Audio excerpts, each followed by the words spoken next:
there is a distinction to be made, and it's a very important distinction between an edge, which comes from an effect, and a model, which is a tool to help you identify the effect, which can lead to an edge. It is not necessarily true that a model provides an edge. Model only provides an edge when it is identifying an effect that allows you to beat the VIG.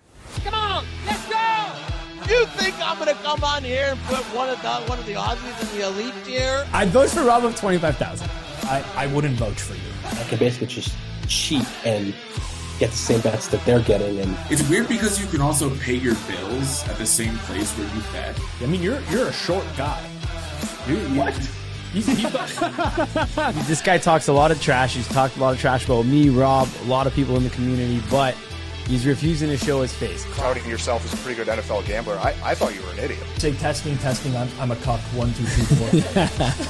Aussies, going head-to-head with the Aussies. That's what I drew for, and I said, get him, Kirk. And they call me a mean-spirited name. I don't hang out with them. The Toronto Maple Leafs at 14-1 are staring me dead in the face. I'm already getting, a lot of early. This could be the best Circles Off episode that's ever been done.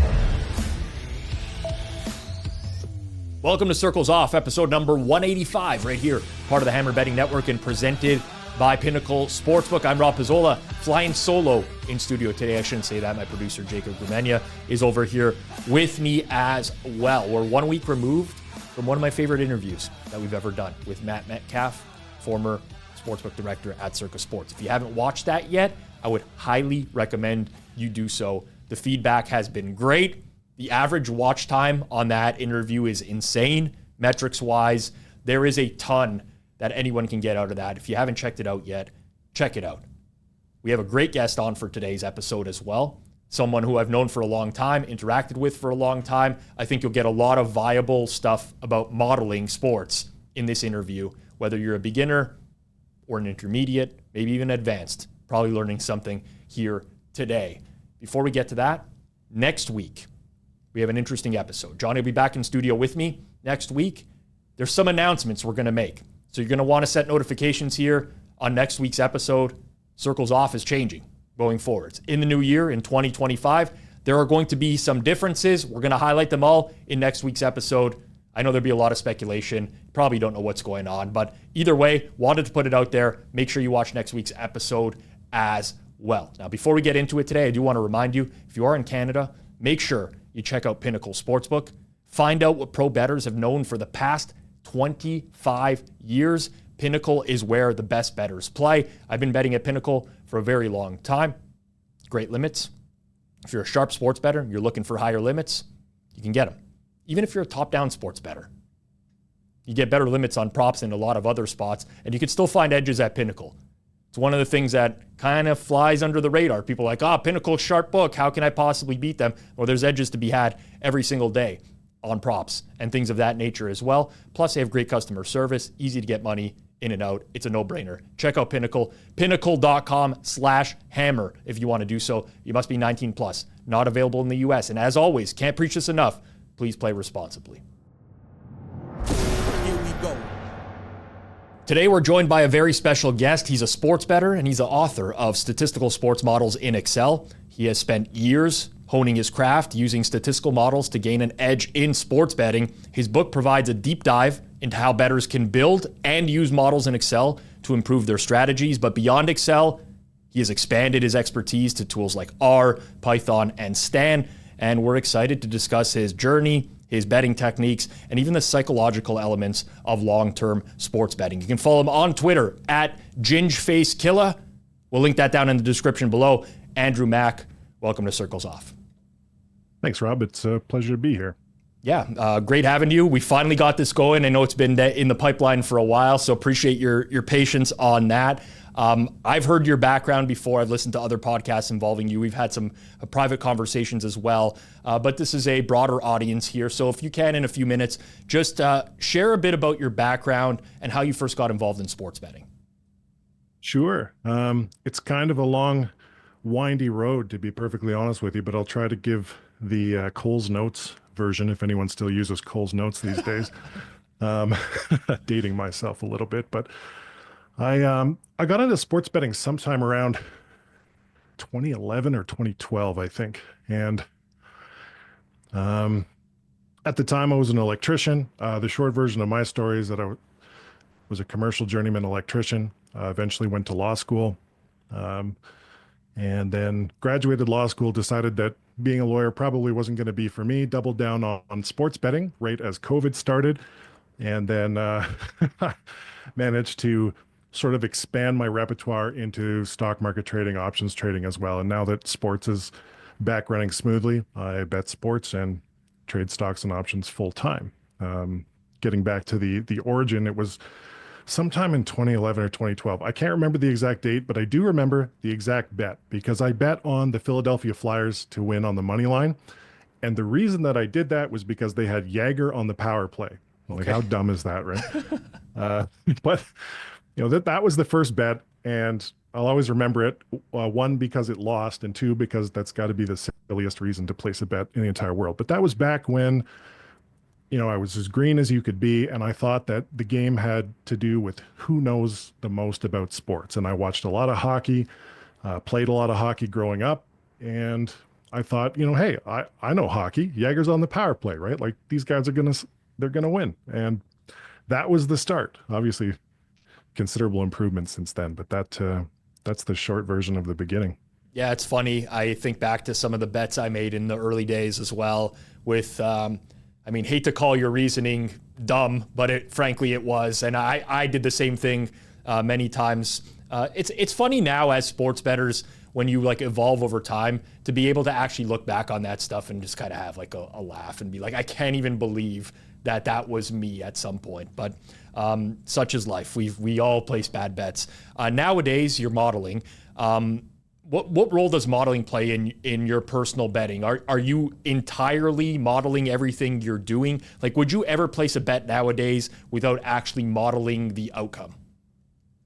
Well, it might surprise people, but the answer is yes. I would place a bet without modeling the outcome. And it relates back to something that I think might be a theme for our conversation today, which is that there is a distinction to be made, and it's a very important distinction between an edge, which comes from an effect, and a model, which is a tool to help you identify and quantify the effect, which can lead to an edge. So people conflate a model with an edge, and it is not necessarily true that a model provides an edge. Model only provides an edge when it is identifying an effect that allows you to beat the VIG. And so there are situations where that model as a tool can be extremely powerful and very useful, and you should absolutely use them. But there are also situations where you don't really need much of a model to harness that effect. And that's the reason for my answer. You've been at this for a while now. How has your approach evolved over time in sports betting? How quickly did you get into modeling? And in the early going, what did those models look like relative to nowadays? Were they simplistic, or did you get really into the weeds in the early going? I didn't get really into the weeds in the early going because I didn't know what I didn't know. I had that beginner's enthusiasm, beginner's confidence, but also beginner's ignorance, which I'm sure many people can relate to. But the early models were very simplistic. With hockey specifically, I remember in Excel doing some basic stuff with goal differential. Yep. And trying to basically like weight goal differential, but I didn't really know what I was doing. And that sort of led me down the rabbit hole to statistical analysis and various different types of models, which got me into rating systems, ranking systems, which at the time I thought was like, oh, this is great. And, you know, look back on it now and you're like, you know, a rating system is pretty, you know, 101 sports betting kind of stuff. But that's where it all kind of started for me. As I got further down the line, got into, you know, more advanced modeling techniques and then obviously branched out from Excel into R and using databases, which has obviously improved my efficiency tremendously as a one-man show. I mean, it's very, very difficult to do this as an individual operator if you're not having access to a database and the ability to scan a large number of potential bets quickly, right? Yeah, totally get it. I want to start with Excel a little bit because I think for the larger portion of the audience, it'll make a little bit more sense. And we can talk about some of the more powerful tools later. But you did write a book, Statistical Sports Models in Excel. I do recommend it for anyone that ever asks me about starting point. Describe it a little bit in the sense of who's it geared towards as a bettor? Does somebody need to come in with any sort of statistical foundation in order to understand it? Who did you originally write the book for? So I actually have a couple of books written, and two of them are in Excel. The first one, Statistical Sports Models in Excel, Volume 1, the blue book, it's all about generalized models, which essentially means that they are models that can be applied to any team sport, but they're looking at ratings from a team level, which is both their strength and their weakness. And it's designed for people that are looking to make that first baby step into statistical modeling, because it does show you some very powerful modeling techniques. But as I say in the book, the application of those techniques is largely limited to low limit sports where there's not a lot of data, specifically player data, available. So if you take a Bradley Terry model, which is like a team rating model, and you try to use that to beat the NBA, you're going to lose, and you're going to lose badly. But there are lots of low limit sports, which is what I would recommend that beginning bettors focus on, that you can successfully compete with that type of a model. And the example that I give in the book, as I recall, is Icelandic women's basketball, which is kind of funny. But I mean, that's a low limit obscure sport with like $250 limit. Now, if you're a bettor with a $10,000 bankroll, like everyone wants to bet the NFL point spread or the NBA point spread, and it's madness at that point. What you really want to be looking at are props that have a couple $100 limit, or Italian men's volleyball, like things that are lower limit that you actually have a chance to compete with a model on. And so that's the first book. There are a couple other things in there as well. We have there's a basic Monte Carlo simulation for the NBA 3-point competition during All-Star weekend, which has been very successful for a number of years. There's a live angle on college basketball totals, which again, going back to effect versus a model, it's a way to quantify an effect that is very real and will probably get you limited if you attack it, but it's an absolute real edge. So that's the first book. The second book, the red book, we get into player-based modeling. So it's a bottom-up approach where we take team lineups and use them to construct lines. And then we also look at simulations for different player props in basketball, football, and baseball. And those are the two Excel books. Excel is obviously a very common tool that a lot of people use outside of the sports betting space. I think I use a lot of Excel nowadays as well. I'm not a skilled programmer. Anything that I require programming for, I basically outsource. I just don't have those tools in my arsenal. But a lot of people, I think, from the outside looking in, they view Excel as like this incredibly simplistic tool, almost to the point where they see somebody posting something in Excel, maybe on Twitter, and they look down upon them in a way. I know you yourself are now using other programming languages as well. Do you still find value in Excel? And also, for someone who is modeling sports, do you think in the long run they would best be served to graduate from Excel to potentially a programming language? Well, it's true. A lot of people do look down on Excel because it's sort of simplistic, like you said. I would point out that many people in the financial markets, including people that work at reasonably large institutions, use Excel every day for some pretty important tasks. And the other thing I would say is that the benefit of Excel, in addition to it being an extremely visual user interface, which helps the learning curve substantially, but it's not the best tool for any given task that you might want to do, but it can do pretty much anything that you can imagine. And to take that to an extreme, almost ridiculous level, if you want to make a neural net in Excel, you can. If you want to make a Markov chain model in Excel, you can. It will probably crash your Excel. Yes. Need a lot of memory.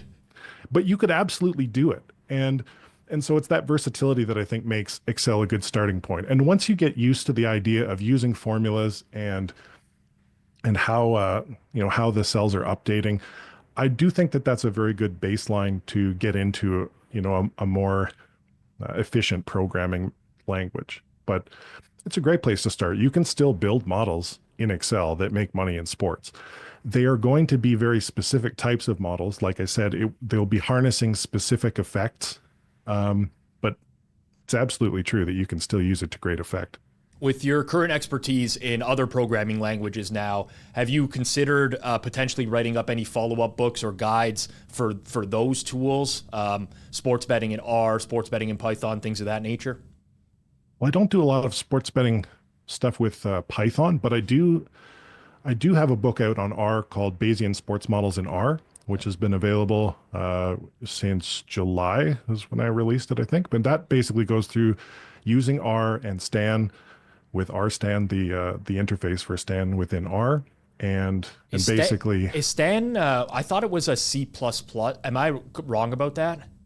It is based on C++, but there are libraries to interface with it inside of R. Okay, got it. Yep. It also has an interface inside Python too for people that are interested. But that book is all about Bayesian statistics and how you can make simulations for games for the NBA, the NFL, MLB, and the NHL, and using Markov chain Monte Carlo to estimate parameter values. It's a good book if you have a little bit of a handle on R and you want to sort of take things to the next level. But I think that's going to be it for books for now on sports betting, at least for the next little while. Why do you say that, out of curiosity? Is it like too much effort to put in, or not wanting to give away too much that's valuable? I'm just curious on why you say that.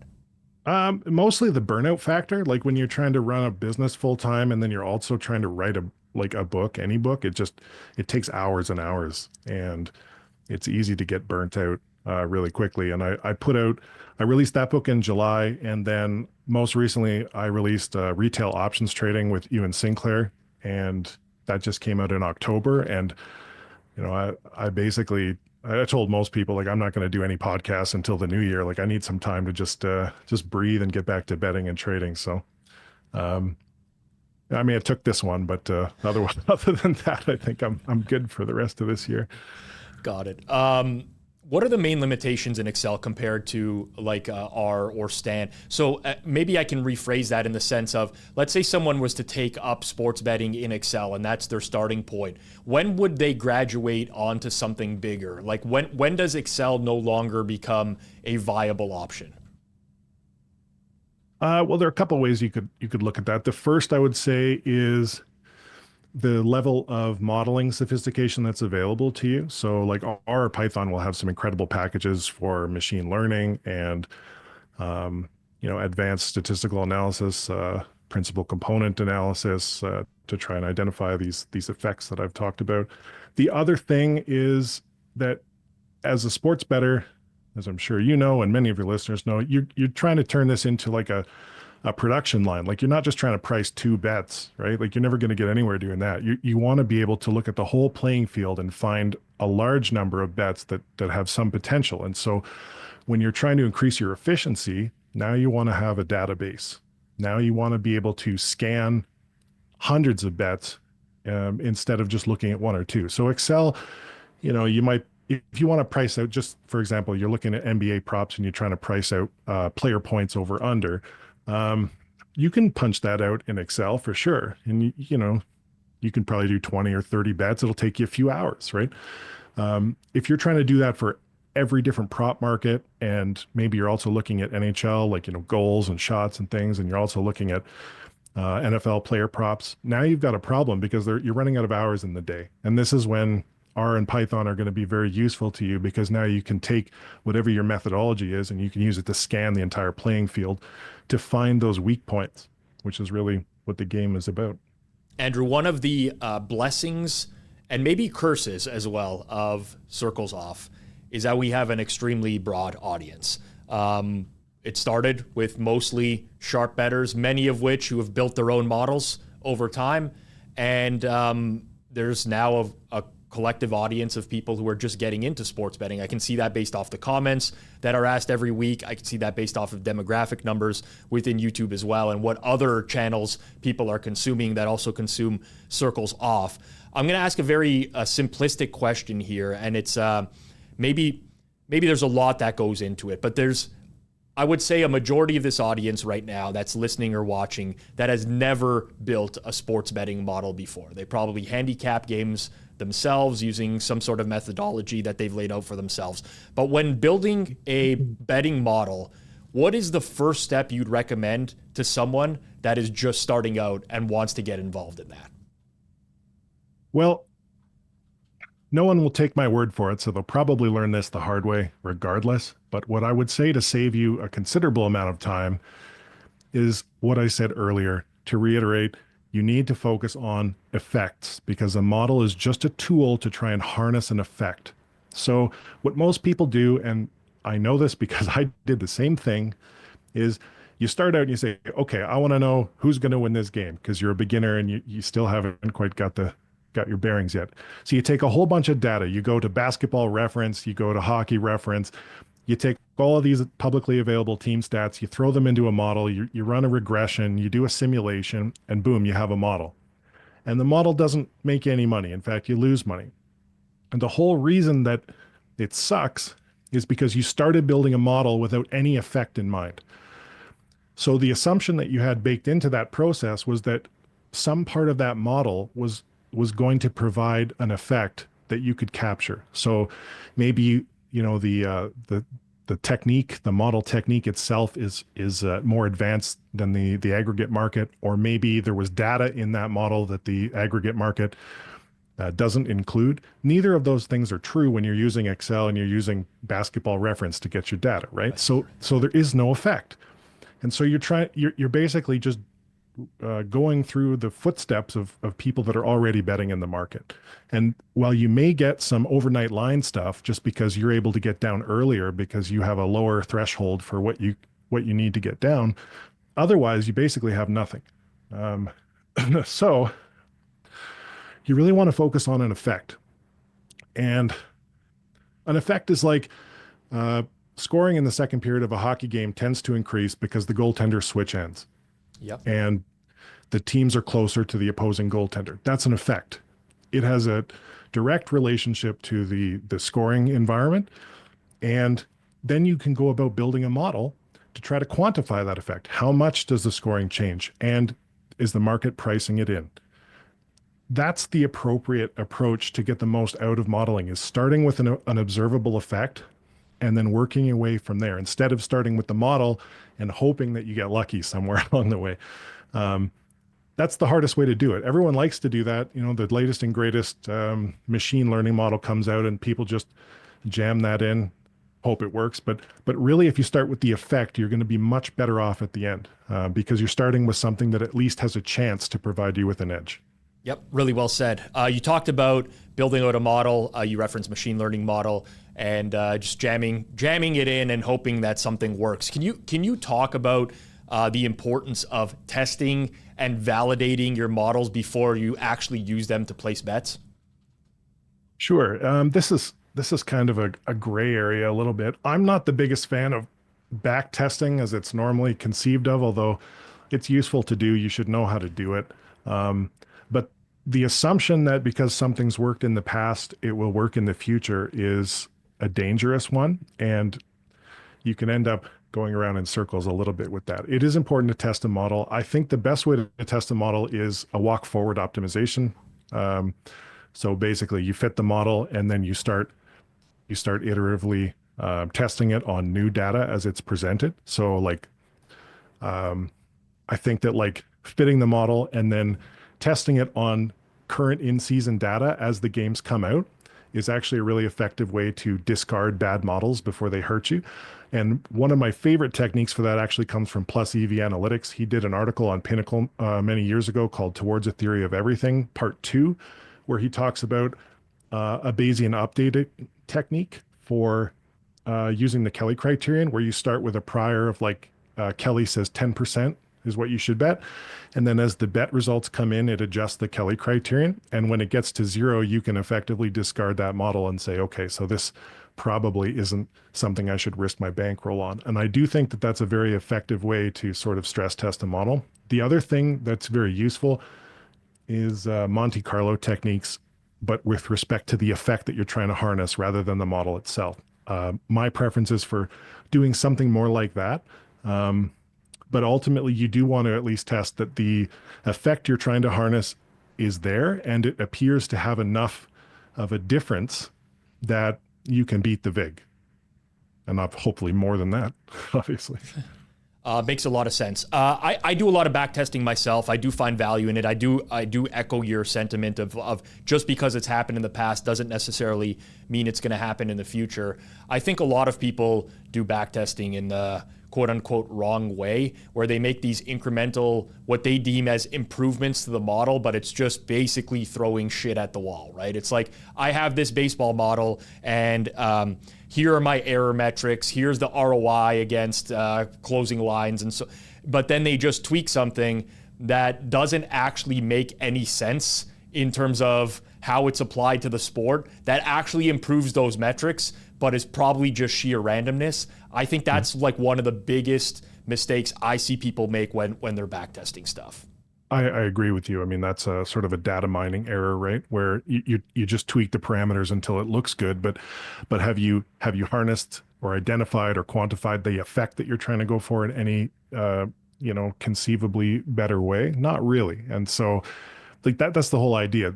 A model or a strategy or an angle, whatever you want to call it, it has to have some kind of appreciable effect. There has to be some reason that this makes a difference, and then you go towards, well, has the market priced this in? But to get back to your point about back testing, I mean, the markets adjust. A market is not a static thing. And so back testing assumes a static market. It assumes that you could go back in time and you could place all these bets and nobody else would notice. Nobody would tail you. Nobody would, the market makers, the sports books would not adjust to what you're doing. They're just going to let you make millions of dollars and nobody will change their strategy when they see this happening. And that's not very realistic. The market will adapt.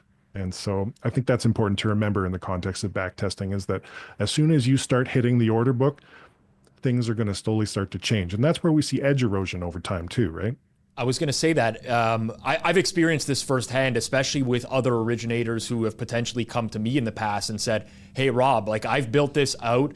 It wins. I've tested it against the last 5 years worth of data. It's got a, more accurate error metrics than the Pinnacle closing line. I mean, if I had a dollar for every time I'd heard that, I wouldn't be rich, but I could buy a pretty decent meal. Happens all the time. Then you actually free roll these people, you put them and you realize that exactly what you said. I mean, you're testing against stuff that, I don't want to say it's fictional. Those lines existed, but once you actually start to enter the market, things change. You might have backtested and had an edge on one team in the NHL on 30 of their 82 games over the course of the year. But guess what? You start betting them 3-4 games in a row, market corrects, and all that stuff happens. So I think that was really, really well said, Andrew. I would add something to that actually, which is that there's this, at least from what I see online, there's this ignorance about the fact that the game that you're actually playing is a market game, and the market game is like an abstraction layer on top of the sport. And so, and that market layer is always changing because it's competitive and everyone is trying to get edge. So, the idea that this is a static thing is an assumption that it's a math problem, that it has a closed form solution. And one of the first things that you should write down about markets is that they have no closed form solution. And that's a great thing because it means that when some edges are starting to fade, there are new edges that are always emerging, but change is the most constant part of the entire process. You've talked about now using R or Stan versus Excel previously. Could you share a practical example of how you've used R or Stan to develop a model for a specific sport or a specific market? Sure. I use R basically for all of the sports markets and financial markets as well these days. But I mean, we could really pick any of them, right? Like a basketball model. I started with props. So props is like kind of where I got my footing on programming and coding and everything before eventually getting into the main lines. But basketball, for example, is extremely dependent on player minutes and lineup rotations and things like that. And so you really want something that has a database that allows you to track player minutes and rotations specifically. So this is really important for like people that are looking at like first quarter and first half type of stuff. But when coaches decide to pull players out, like the starting lineup usually takes a break sometime around just before the end of the first quarter, and then they're out for most of the second quarter before eventually going back in the game. There are effects around that you can attack, right? But you're going to have a really tough time analyzing all of that and making sense of it in Excel. Like R or Python is really the preferred tool for that level of detail. So I've done a lot of work on that, and obviously I have models for the NHL, NFL, all in R. Stan specifically, the Bayesian approach is very useful for a number of things. It's not, I wouldn't say that it's necessarily better for like the median value of the line, but what it's really good at is producing a full posterior distribution that allows you to answer most of the questions you would have about any one game. So you've got the median line, you've got the shape of the distribution, the standard deviation. So it allows you to look for things like middles. Yep. And basically it's going to give you a lot more options in terms of how you want to attack one game, right? So like I said, you might find that the volatility for this game should be a lot less than the market is implying. And so you can kind of like make your own middle by taking the top and the bottom values and betting both of them, expecting it to remain inside. Things like that. I want to pick up on that basketball example because I think it's an interesting one. So the overarching question I'm going to ask you is, do you think that everything in sports can be modeled? And the reason I'm going to ask you that is because you picked up, you specifically mentioned player minutes for the NBA and lineup rotations. And I know a lot of bettors. There are some that model NBA, but there's also some that I know who are successful that they basically say to me, there's such limited samples in some certain player rotations that their human mind can process this better than any type of model. So essentially the notion that, well, if this player gets into foul trouble early and they got to go to the bench, I know that if the team is down by X amount of points, this is likely who will come in. If they're up by X amount of points, it's basically all these things that exist in their head from watching the sports. How do you react to something like that? Actually, I agree with it because I personally know two examples that do just that. And so I can't denigrate that approach because I've seen it work. I know one guy that does basketball props strictly by watching basketball games like an absolute machine. And does very well at it, and basically is looking for exactly what you said, like the coach's reaction to performance. He sees a player maybe getting sat back down on the bench because they did something dumb, and so he makes a little mental adjustment and absolutely crushes points and rebounds and things just by watching the game. And I know another guy who he's actually really good at fantasy sports, but he basically can like visualize a game script in his head because he's been watching football for so long and has been very successful with player props based on the game script about like, is the passing game likely to be like over the middle of the field or to the edges, cover 2 versus cover 3? Who does that open up? Who gets more opportunity? And it's an instinctual thing, but he's effectively doing the same thing that I would be doing with the model. And so I've seen both ways work. Again, I think that's because the effect is the effect. And if you have the bandwidth to keep it all on your head because you're a massive sports fan, then more power to you, right? Yep, absolutely agree with you. You've talked about some financial market trading. Are there any lessons or techniques that you can take from financial modeling that you found that are applicable to sports betting? The main one that I found is the concept of volatility in trading. And volatility in trading, the closest parallel is the standard deviation for scoring, for the game total, for the margin of victory. But basically, volatility in trading, especially with options trading, is an extremely important component because it's how options are priced. But, to keep this more strictly on sports, you can attack a sports line more than from more areas than just the median line. And it's like I just previously said, if the size of the distribution is larger than the market implies or smaller than the market implies, there are things you can do. So if you think, say a basketball total, the market is implying that the standard deviation is like 14 and a quarter or something. So maybe you've done some modeling and you think that for these two particular teams, the standard deviation should be like 22 or something. You may want to take an alternate line, right? You may want to sell the total up to a higher number. Same with the margin of victory. If you have a model that suggests that basically the spread of that distribution, the standard deviation, is going to be larger, you might want to sell some points. And then vice versa, if you think that it should be smaller than the market implies, you might want to create yourself a middle using the top and the bottom. So there are different ways that you can attack volatility as an angle itself rather than, the median of the line. Yep. I actually love that. It's one of the ways I think about sports betting nowadays, especially with alternate lines. And I think it's becoming more public knowledge nowadays that like not every NFL game in a week has the same distribution. There's pre-existing injuries to quarterbacks that could matter, where you might have potentially an alternate line that's valuable on the underdog. So I really like that style of thinking, Andrew. Makes a lot of sense.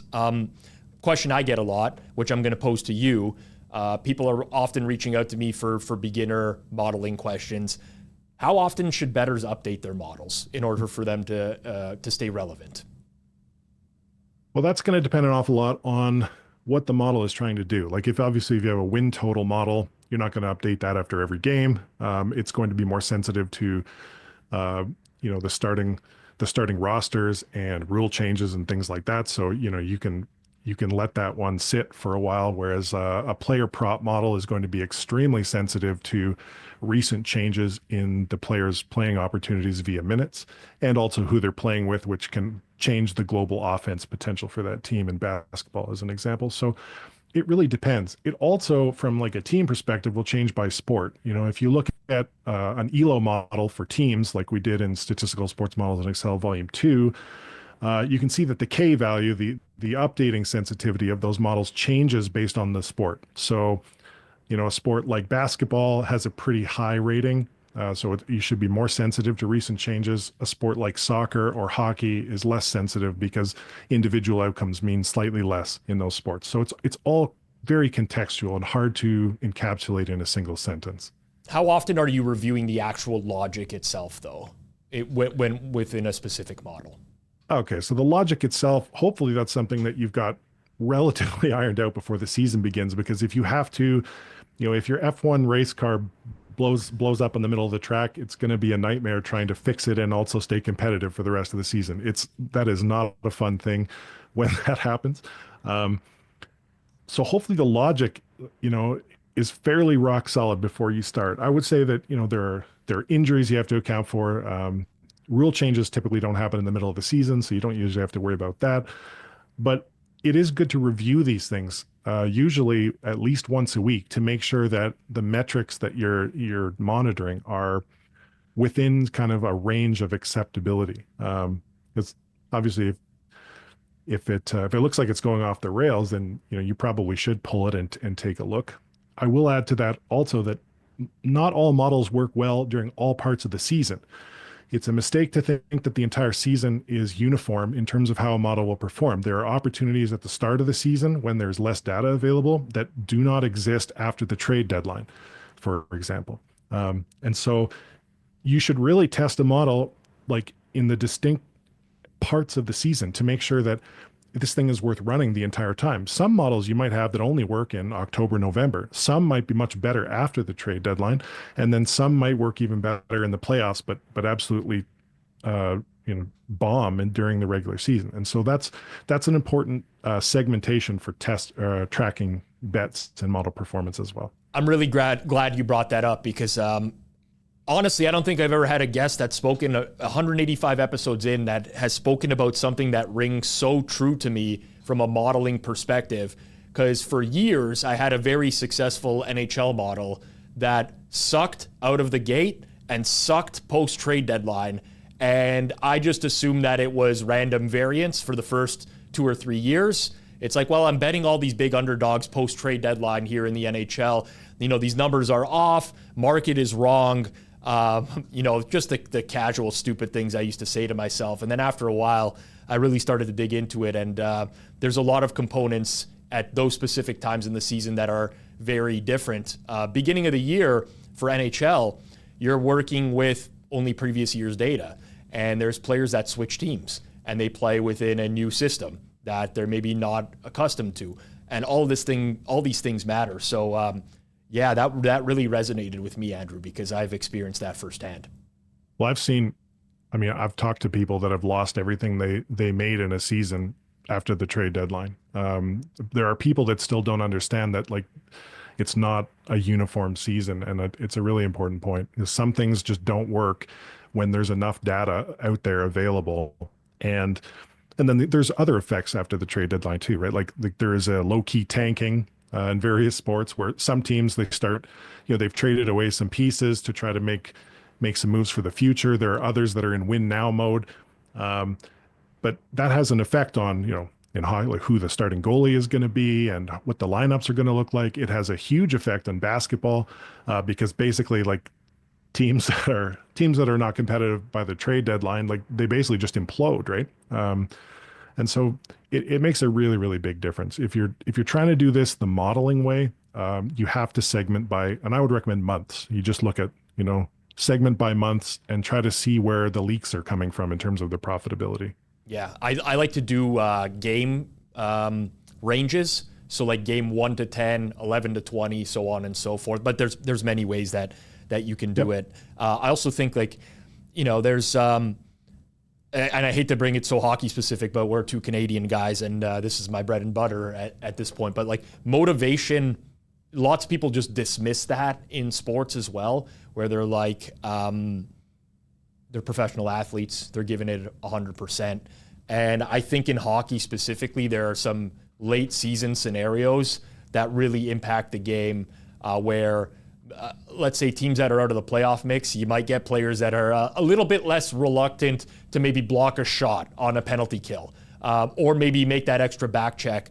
And it took me a long time to actually realize that, it is what it is. But no, I agree with you. I think, well, first of all, assuming that everyone's playing 100% all the time, just ignoring injuries for the moment, assumes that they're like robots that don't have, feelings and motivations. Nobody can play 100% of the time. There are different things that go on in everybody's lives and things. And so there's variance in individual player performance. And thank goodness for that, because otherwise it would be a easy thing to solve in terms of a market problem. But I agree with you. I mean, performing at 100% hurts in every sport. You're going to take the hit. You're going to block the shot. You're going to risk breaking your foot in hockey, all kinds of things. And so if you don't have guys that are motivated to go out there and take the hits, you'll see some serious variance in their performance. There's no question. How often are you seeking out new data? And when new data becomes available, are you the type of guy that's immediately going to start digging into it and start incorporating it into the models? I mean, there's several examples of this. Baseball went from, the Steamer and Zips projections to StatCast very quickly. Hockey is a great example where all these expected goals models started to surface. There's even private data that's available via SportLogic that is different from what's publicly out there. How often are you seeking out new data sources? Well, I think it would be foolish not to consider new data sources when they come out, because we're constantly playing a game of Outrun. If you remember that video game, when in markets, like, if you do not make incremental improvements, you will eventually be put out of business. So you have to at least have that mentality of like making constant incremental improvements to whatever it is that you're doing. I actually like to try and find the problems with the new data, because frequently there's a chance that new data getting incorporated allows overfitting. Yep. So as an example, I had a theory for several years that the expected goals models were overfitting in hockey, and that there was actually considerable value to fade specific spots when it looked like the expected goals model was favoring a team too much. And so when new data comes out, it's not always the worst idea to try something old and see if you can find significant distortions. Love that. The Corsi models that I had outperformed the expected goals models for several years, but the market kind of drifted towards expected goals because it's the new and improved. And there were actually a lot of data integrity issues with expected goals where shot locations weren't being tracked properly in certain arenas and things of that nature. And that's also a consideration I always have to, it actually happened with StatCast as well. I can't remember which MLB stadium. I want to say it was the Angels Stadium where the data wasn't being recorded properly. And sometimes simplicity is better just because, Corsi, it's like, was there a shot attempted at goal? It's really hard to mess that up. Now we start tracking shot locations, the speed of the shot. It's a lot harder to mess that up and to really trust the integrity of that data. So I've experienced that firsthand, Andrew. Yeah, I agree. I think that it's always good to at least try to find the holes in the new data or the new method, just to see if people are overreacting to something new. That's my kind of go-to general mentality on that stuff. And then in the off season, normally I would look to see if I can incorporate it, see if it makes a difference. But there's a lot of value to be found in fading the potential for overfitting when something new comes out. I've had a lot of experience with diving into certain betting markets that I haven't had success with for various reasons, but because I find them just extremely difficult to model. Formula One is one for me. I know you mentioned that earlier, but a lot of the practice times in particular are really challenging to understand whether there were intentionally bad laps, essentially whether the car is good or not. There's people that can do it. I'm not suggesting it's not a beatable sport. I'm just saying I've personally had trouble with that. Are there any specific sports or markets that you have avoided in the past because they're too unpredictable or too difficult to model? There are, yeah. Just to get back to your Formula One, I helped a reader of my first book out with a NASCAR model using the 3-point competition Monte Carlo simulation from the first book, and he did quite well with it. His name is Christian. He's on Twitter somewhere. I can't remember his handle, but that's about the only experience I have with it. Looking at kind of Monte Carlo stuff where you're looking at seconds per lap, and then the variance around seconds per lap, and then conditional on the qualifying times. And I've also fielded some questions over the years about translating that into horse racing and greyhound racing. I've never touched that stuff, but that's about the full extent of my knowledge on those particular things. There are a couple of sports that I'm not really interested in anymore. Baseball is one of them. When StatCast came out, it became a bridge too far. I just sort of said, yeah, I'm gonna back off of this. And actually it's been really nice because it gives me the summer off of betting, which allows me to make improvements to the other models and gives me a little bit of a mental break while I just stick to trading. The other one that I don't get into much is soccer, English Premier League, Scottish League, those kind of things. Mostly just because I feel like with hockey, basketball, and football, I'm pretty overextended as it is. And I've made mistakes in the past where I thought I can take a model that is working somewhere and I can sort of shoehorn it into a new sport with a few tweaks. And it never went well for me. The lesson I learned from that was, don't be arrogant and think that each sport doesn't deserve, its own level of respect in terms of trying to attack it. So. Yeah, I like what you said about baseball there with StatCast, because I felt the exact same way. At first, it was an exciting problem.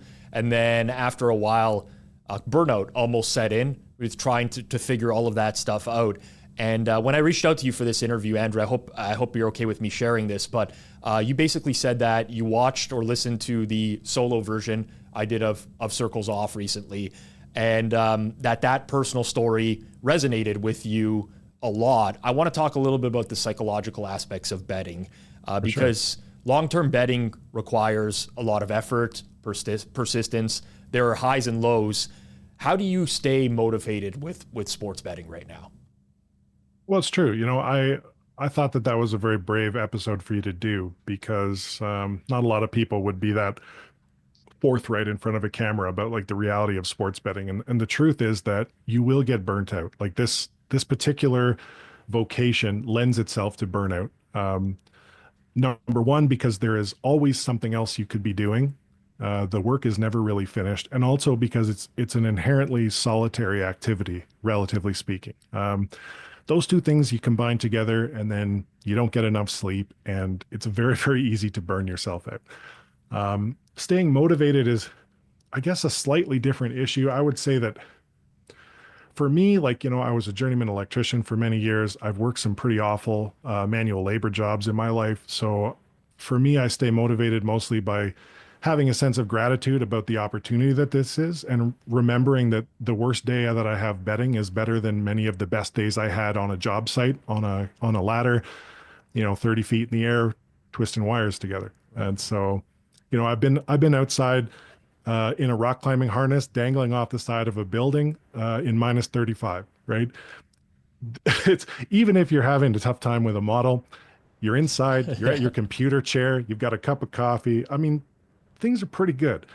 But I guess getting back to the larger picture of that thing, there are going to be ebbs and flows in terms of your motivation, your joy, your excitement. But it's also unrealistic for anybody to think that, something that is like more of a marathon than a sprint is always going to be like this wonderful, exciting time. The truth is that when you get good enough at this to make money, it's going to be much like a job. It's just going to be a really great job because you have autonomy over your personal time. You have the opportunity to make a lot of money and do something that is intellectually challenging and stimulating and rewarding. And so you try to develop a sense of routine. You try to develop a sense of perspective that allows you to just keep putting one foot in front of the other. Yeah. It's all a matter of perspective a lot of times as well. And yeah, I wouldn't be wanting to be dangling off the side of a building in negative 35 Celsius either. I've had some bad jobs, but that sounds like my nightmare, actually. Yeah, it's you don't wake up for days like that being super stoked, right? You just do them and you go home. And if you can handle that, though, you can handle a bad day, in the NFL, right? Yep, totally agree. Personal question here, but what's the biggest psychological challenge that you have personally faced as a sports bettor? Personal. That's a really good question. I suppose the burnout is a real factor. Like, even when you like what you do, it can be exhausting. And especially, I would say, especially when you're getting your feet under you, when you're building models, when you're trying to build some semblance of a business for yourself, you have to work a lot harder and a lot longer than you would at almost anything else. If somebody told you when you were starting out how much work it was going to take to get to where you are now, you probably never would have even started. And so the amount of work can really, it can drain on you in the beginning.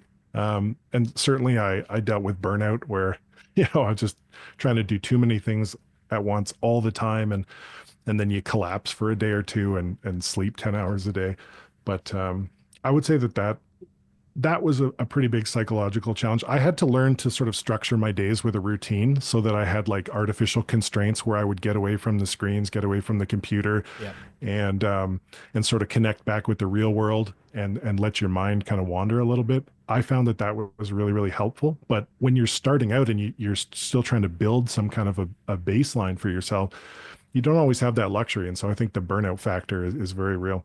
Are you competitive by nature? And the reason I ask that is because I think we share a lot of similarities in the sense that I suffered burnout in the past several times before, but in sports betting,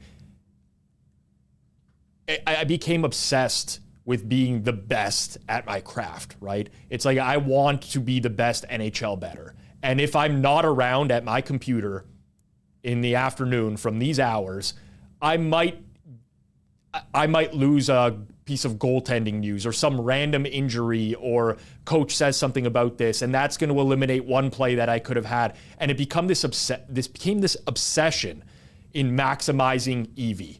It's like, if there is an edge, I want to have it for every single game. I'll do whatever it takes. And then in hindsight, that was really dumb.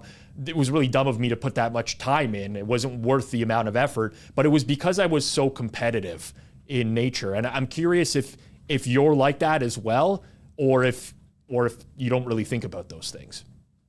I'm definitely like that. I've had to, like I said, I had to enforce artificial constraints on it to create a routine for myself that was livable, recognizing that this is more of a marathon than a sprint. Because like you, I will, without like some kind of a routine, I will sit at the screens for 16 hours a day and just like attack everything that I can find. And at some point your health starts to suffer, your psychological health starts to get a little squirrely. And then all of a sudden your plus EV edges start to look like minus EV life. And I'll relate a story that I had from the job site. Actually, there was, because it sort of relates. I was on one job site one time where there was a guy that, an electrician that walked around and always made fun of other people's work. You know, that looks like dog shit. Who the fuck made this? You know, whatever. And I was walking past a couple guys talking about this guy one day, and he's like, so-and-so thinks he's the best electrician. There is no best. Either the job gets done correctly or it doesn't.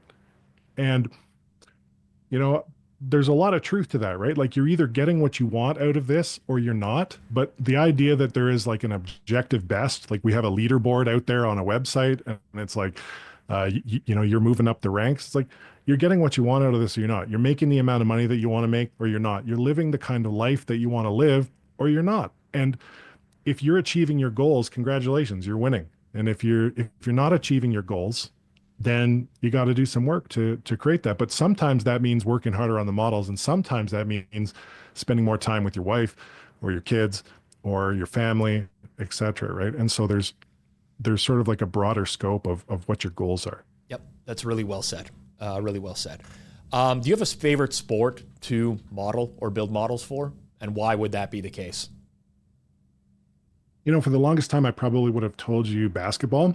I like basketball because the distributions are relatively smooth compared to other sports. So it lends itself very well to modeling, which is both a good thing and a bad thing.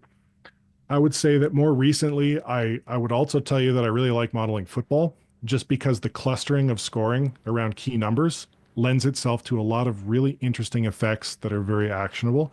And I've found that very like intellectually interesting and also profitable. So those would probably be the two that come to mind. Yeah.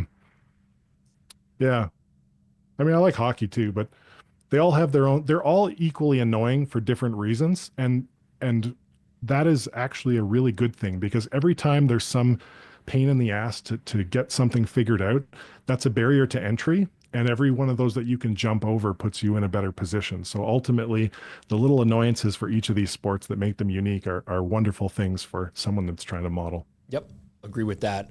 Can you share a time when one of your models either performed exceptionally well or failed completely, and what you would have learned from that experience?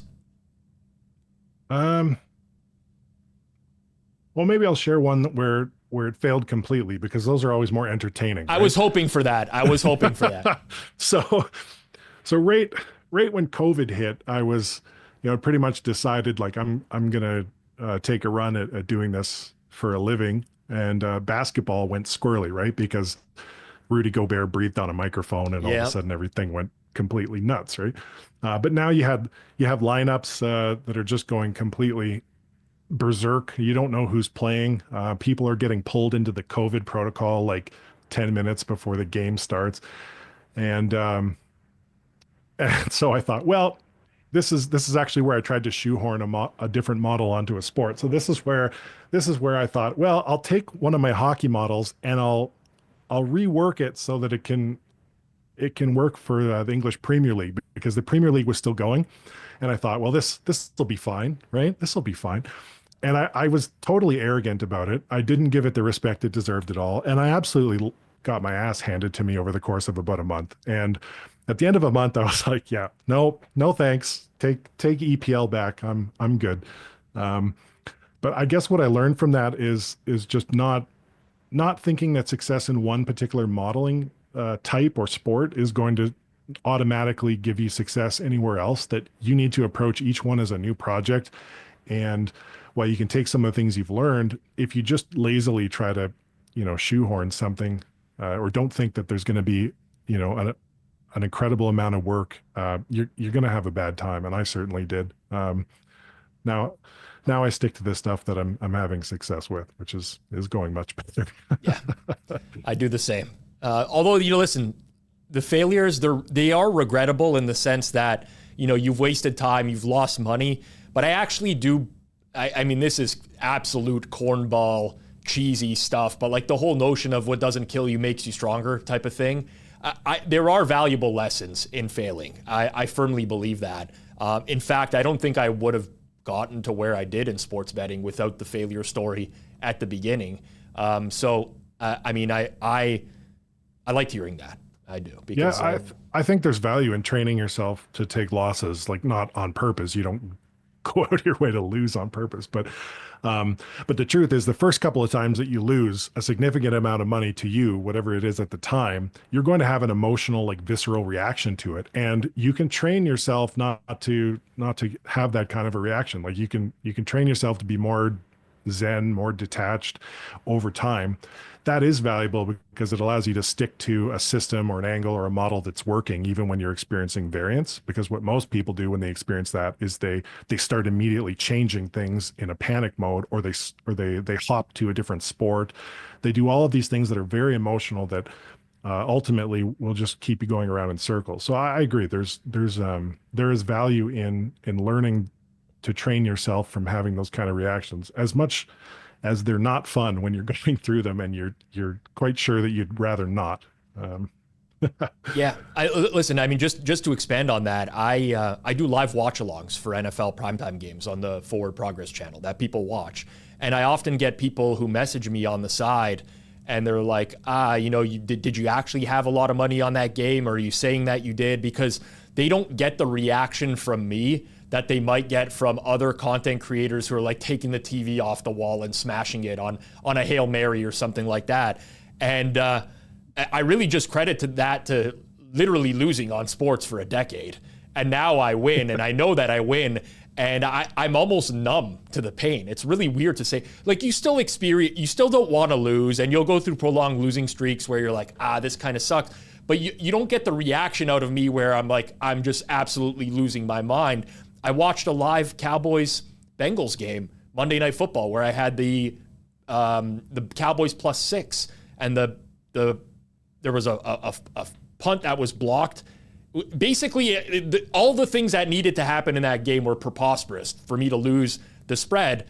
But I just kind of sat there in silence for about a minute because of previous experiences with losing at sports. And I'm actually thankful for that because I see other people react nowadays to losing streaks. I can see the people who are messaging me like 25 times on Telegram, sweating out the last 2 minutes of a game, like everything is on the line for them. And it sucks. And had I not been a losing bettor before, I think I probably would be wearing the emotions on my sleeve a lot more than I actually am now. Yeah, it affects your decision making, and since the entire nature of the game is making a good decision when you're presented with an opportunity, the worst decisions you will ever make as a bettor are going to come after a massive win that produces an emotional reaction or a massive loss that produces an emotional reaction. So part of the operator skill is smoothing out the waves so that you don't have big emotional reactions, either positive or negative, so that the next decision will also be hopefully a good one. And if you're ever feeling bad, just remember that somebody picked the Colts to win the other day. And then the Broncos absolutely embarrassed them. I talk about I had under 44 in that game. Now, someone might say, well, Rob, you could have got a 44.5 earlier in the week, and they would be correct. But I got 44. It closed below there. I actually don't think either team averaged more than 3.5 yards per play in that. It is one of the most frustrating losses. Denver, 3.2 yards per play. Colts, 4.3. Success rates, 30 and 35% respectively, which are extremely low for those who don't. Anyways, I don't want to relive my bad beats on air here, but yeah, that was not a fun one. Shifting gears here just to the future of sports betting and modeling. How do you see sports modeling evolving over the next 5 to 10 years? Well, I expect that machine learning type of stuff will continue to grow in prominence. Obviously, it's already a big deal. I think that if you're not at least familiar with concepts like random forest, XGBoost, light GBM, you're already probably 4 or 5 years behind. So, I mean, it's already a big deal. It will probably continue to be. I would expect that we'll see some trends like we see in the finance markets, which will include alternative data sources, which are a big deal in finance these days. And you'll also see a little bit of AI stuff coming into prominence. I would expect that those would be the two general meta trends of the next little while. I'm sure there'll be new algorithms and things like that too, but those would be the main two things. Are you experimenting a lot with AI and machine learning now? Well, I do quite a bit with machine learning. Again, sort of broken record, but like the machine learning algo is not the magic. The magic is the effect, and the machine learning algo just helps you to identify that when you have a tremendous amount of data where it's not an easy thing to do to build a model by hand, right? And when there is an effect, it's great. It will help you to find it. When there isn't an effect, you've done a whole bunch of linear algebra for absolutely nothing. Yep. I've seen that firsthand before with people who just throw as many things as possible into like this black box and hope that the model's going to spit something out for them that's going to be valuable. And guess what? It never is.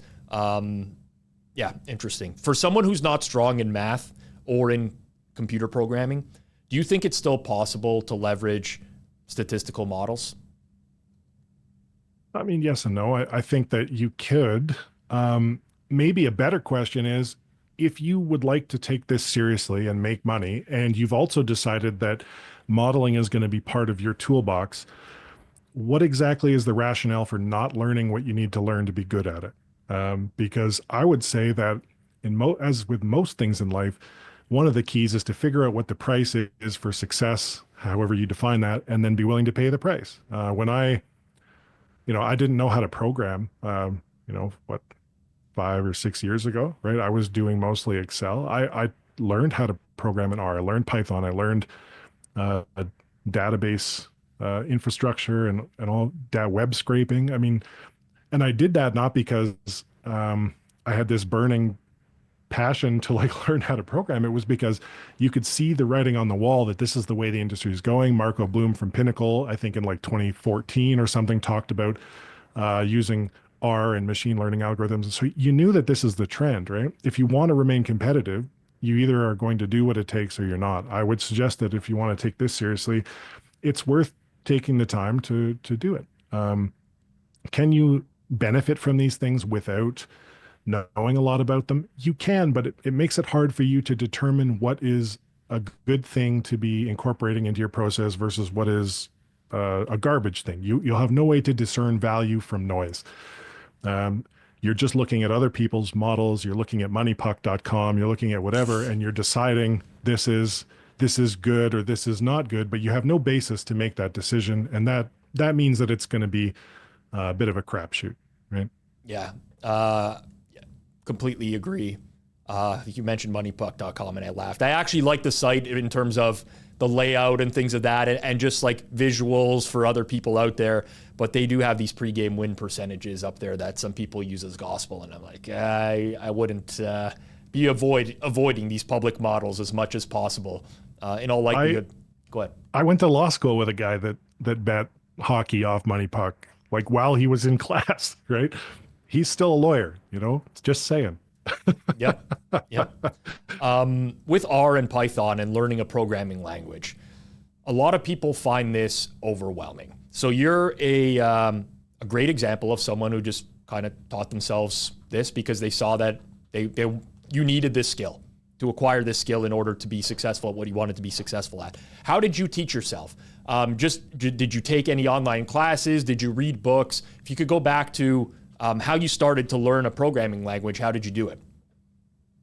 So the way that I did this in the beginning probably wasn't the best, but I followed my enthusiasm, which at least got me to where I am now. But I started out, basically realized machine learning models are the trend. So I want to learn about machine learning models. So the first course that I took in R, without knowing how to wrangle data or clean data or anything, was a machine learning models course, which sounds kind of insane. But did you find that online, Andrew? Like, how did you even come across that course? I did. It was online. The guy's name is Jason. The course is called Machine Learning Mastery. It's like an ebook with code snippets in it, so that you can basically run the code and then like see what's happening. So basically, I used the dummy data that came with it, and I ran these models, and that's how I first started using R. And I'll admit, the first time that I stared at a blank console, like in R programming, I hadn't looked at a blank console since playing the Oregon Trail on a Commodore 64. You know, like it had been a long time since I'd looked at a blank console. But so I ran that stuff and sort of got, okay, this is how it works, whatever. And actually then learned data cleaning and wrangling afterwards, which is generally backwards. Most people would tell you that you should learn the basics first. But that's how it started for me. And then I enrolled in an online master's degree program.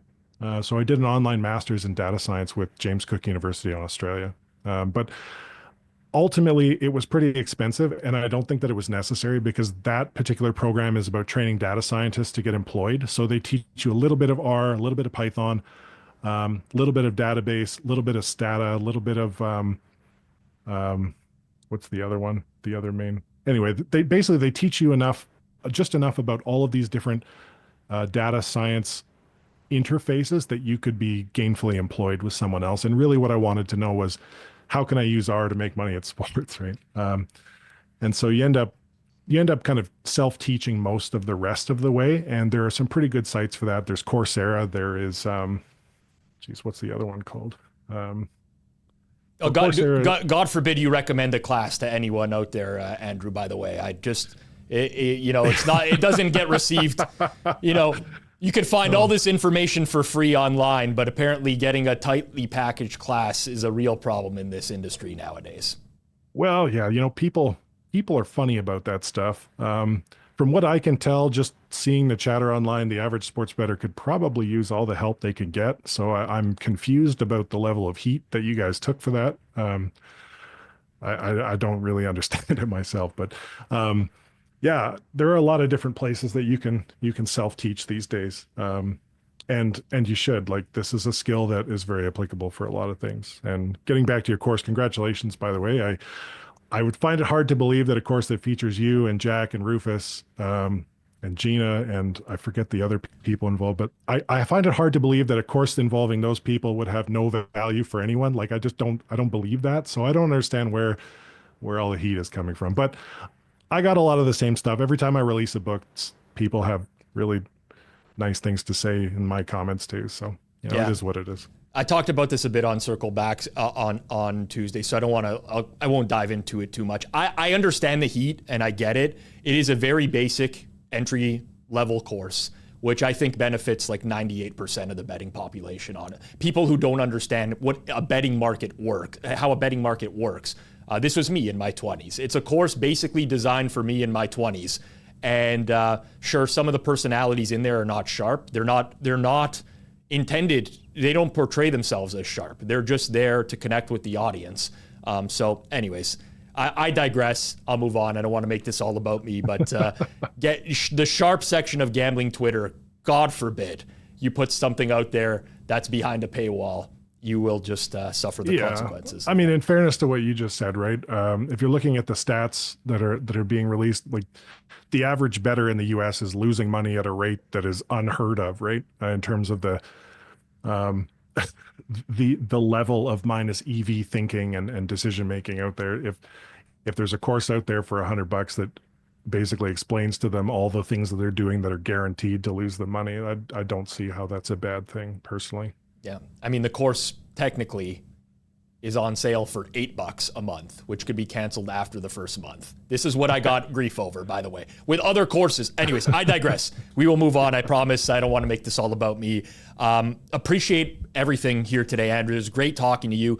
Before we move on to our final questions here, where can our audience find your books out there, or any other resources that you might be offering right now?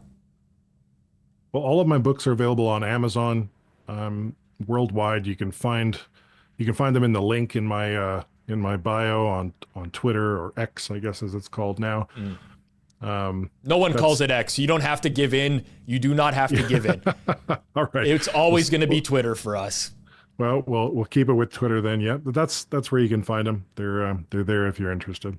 All right, let's end here with a few questions. We'll start with plus EV and minus EV. So this doesn't have to be related to sports betting. It could be related to anything in life. Something that you think is plus EV, something that you think is minus EV. Sure. Plus EV.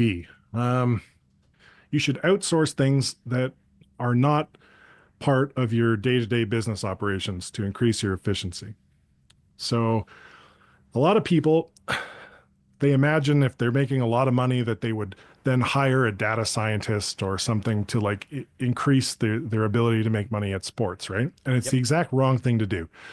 You don't want to give away anything that's proprietary that you're doing. You want that to remain pretty tight to your chest. What you should outsource are things that will improve the quality of your life that are not directly related to the day-to-day operations. So for example, get yourself an actual accountant, and not like some seedy like backroom. Like, get yourself a chartered accountant that works at a firm that knows all the changes and all the deductions that you're eligible for, and you send all your documents to them, and they deal with everything. That's an amazing upside. Another example, house cleaning services, right? If you value your time at $100 an hour, and you can pay someone, 20, 30, $35 an hour to clean your house, and you save yourself 3 or 4 hours doing that, massive upside to that, because you get to stick to doing what you're good at, and everything still gets done around the house. I think that most people have that backwards, and they think about outsourcing the stuff that they're actually doing, which makes no sense at all. For minus EV, let's see. How about arguing with people online?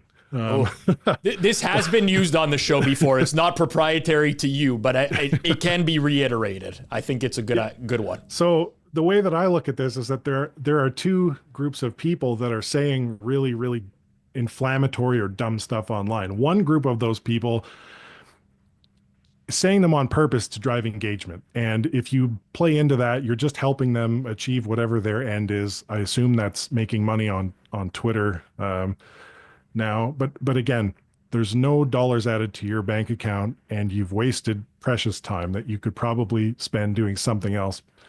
And then the other group of people are just, they're very confident and they don't know anything, and you're not going to convince them. You will not persuade them. And again, you're just losing precious hours that you could be doing something much more constructive with. So I generally look at that and say, there's not a lot of upside to trying to correct someone that is wrong and extremely confident. People that are open to having their minds changed will ask questions. They will not assert statements that are ludicrous. That was my general perspective on that. That was very succinct, and I really like the way I actually might just cut that clip and play it back to myself once a day, because I fall into that trap as well. All right, let's end on this, Andrew. If you could go back 5 years and talk to a previous version of yourself, what advice would you give to your former self? There is no edge in a model that does not identify and quantify an effect. Modeling is not an inherent edge in itself. It is only a means to an end. Love it.